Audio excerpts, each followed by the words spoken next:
The Doc is In is sponsored by Amada Senior Care.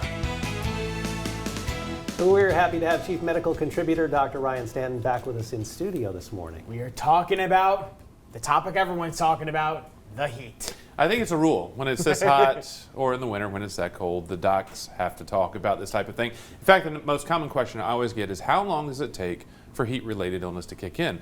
And that's a great question, but it all depends. I mean, some folks are going to really struggle this week, and others are going to be just fine continuing their outdoor jobs. So let's dive into some of those things that may impact what's going on. Now, this may be the dog days where it's hot, hot, hot, but it's not actually even officially the dog days.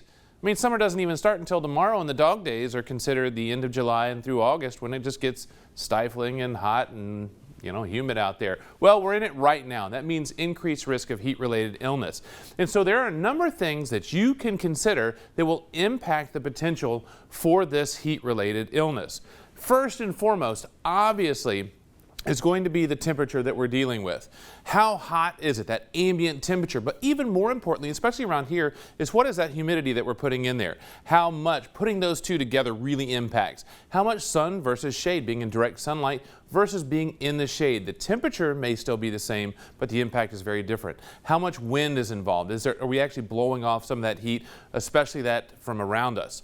Hydration status. This is one of the key aspects, and we'll talk about that more here in about 30 minutes, but hydration really impacts. What are the risk factors?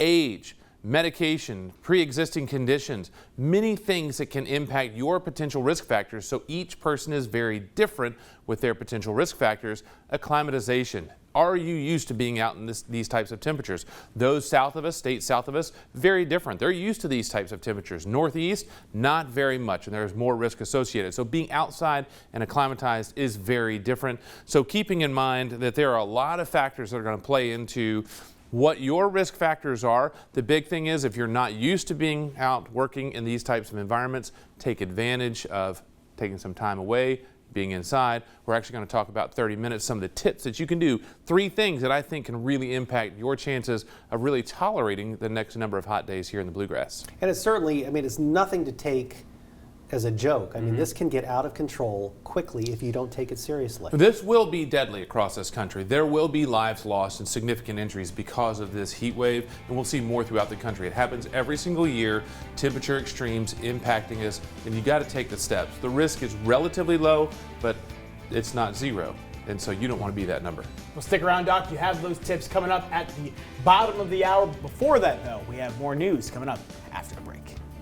You're watching Fox 56 News. Our home, your news.